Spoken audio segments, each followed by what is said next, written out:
The Lancaster Jane Doe, 1986, identified as Lanny Melissa Albritton, who went by the name of Lissy. There isn't much available about Lissy's disappearance or her life. It's sad that she didn't even have any real press coverage that I could find. No recreations and no indication that the police are searching for her perpetrator. Lissy was last seen in Chula Vista, California on July 1, 1986. Unbeknownst to her family, less than 14 days later, she was found in a brushy area off a dirt road in Lancaster, California.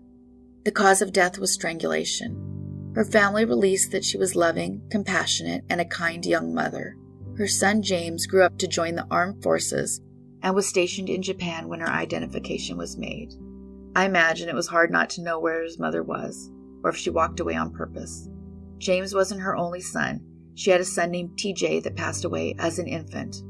Lissy was just 22 when her life was taken. Had she lived, she would be a grandmother of 2 young boys. The man or woman who took away from her this chance has never been identified or punished. Lissy went unidentified for 29 years. She was found 187 miles away from where she went missing. The Blue Earth Jane Doe, identified as Michelle Yvette Busha. Michelle was born on November 2, 1961. She grew up in Bay City, Texas, in a family of dedicated Jehovah's Witnesses. She was homeschooled along with her sister, and it appears it wasn't an environment where Michelle thrived. Further complicating the matter is that her religion is one that discourages friendships with others who are not in that religion also, describing the other people as what they call worldly people. That's not to say she didn't have friends, but it's possible it was a lonely childhood for a kid who didn't see other kids at school. Around the time Michelle turned 17, she ran away from home for the first time. The police eventually located her in Colorado, around 1,000 miles away, and they returned her home. She made it 1 more year in the home, but by then she was 18 and she got in a huge fight with her stepfather. Because of her age, there was no stopping her.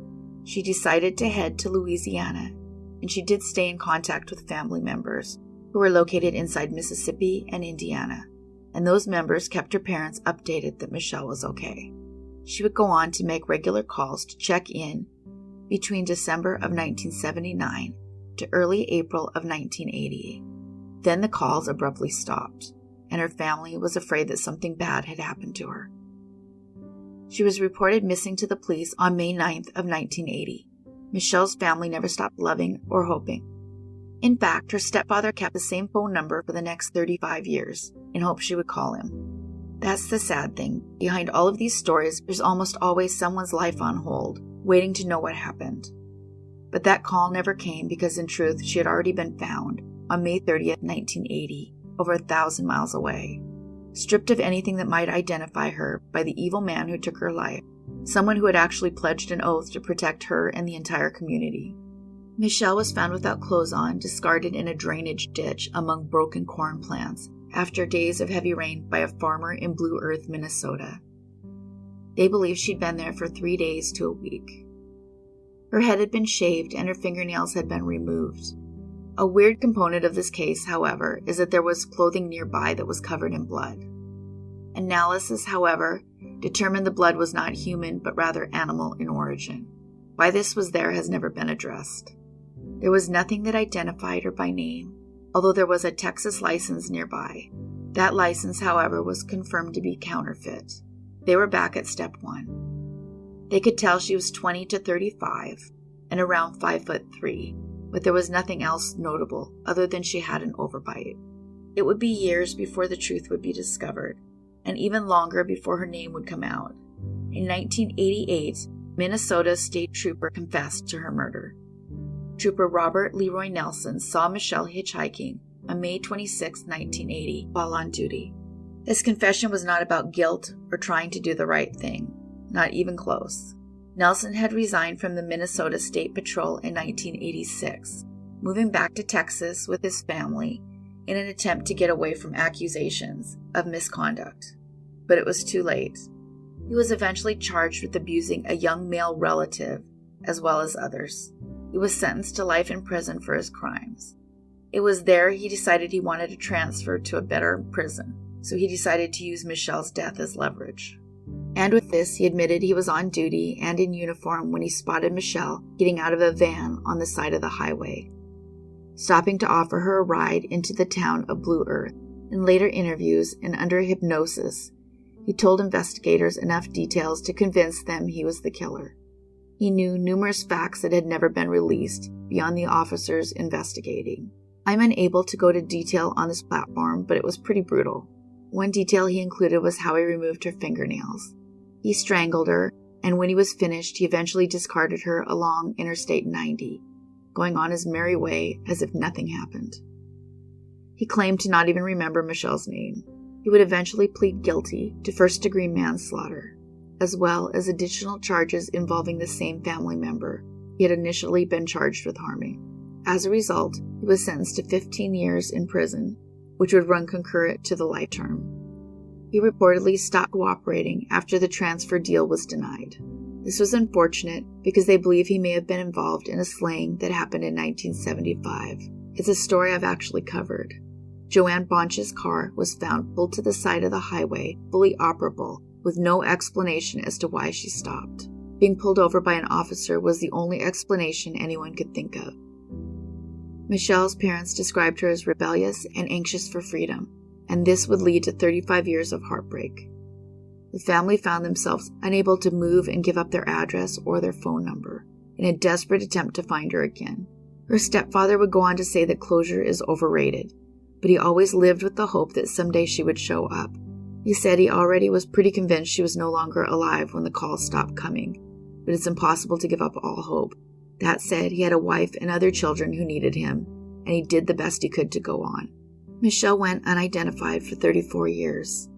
She was found over 1,000 miles away from home.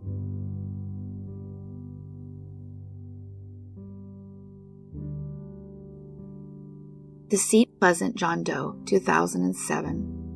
A young man was found just hours after he passed away in January of 2007 in Seat Pleasant, Maryland. There was extensive trauma to his upper torso, and there were no clues as to who took his life. He had no identification, but they believed he was around 18 to his late 20s. He was determined to be of African American descent, around 5'8" to 5'10", and he weighed around 160 pounds. He had patchy razor stubble on his face, so he may have been on the younger end of that. One strange element in this case is that John Doe was wearing a lot of clothing when he was found. He was wearing 3 shirts, thermal black shirt, a black and gray long sleeve shirt, and he had on 2 sets of jeans, a stocking hat, and a black scarf. It's likely he was homeless at the time. The temperature at the time he was found was in the 30s and 40 degrees Fahrenheit, which is roughly 0 to 4 degrees Celsius, so it was pretty chilly out. He had some healed scars on his knees and right of his abdomen and 1 pierced ear. The Seat Pleasant John Doe has gone unidentified for 14 years. His date of birth is likely around 1980 to 1990.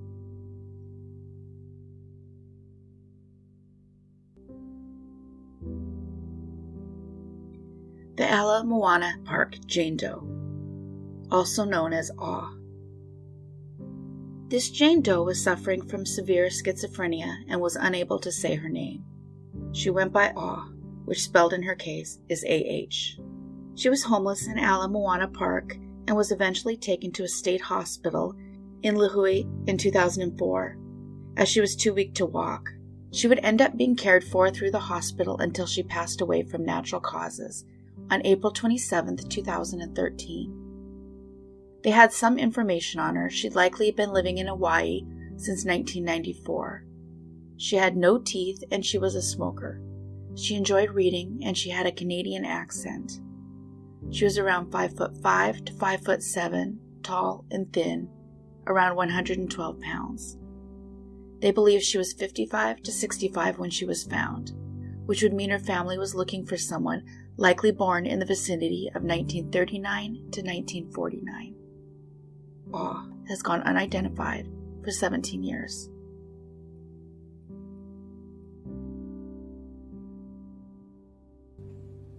Thanks everyone for watching and listening. If you haven't yet, hit the subscribe button. We have new episodes every Monday and Thursday. And don't forget, life can change on a dime. So take care of yourselves, and and each other.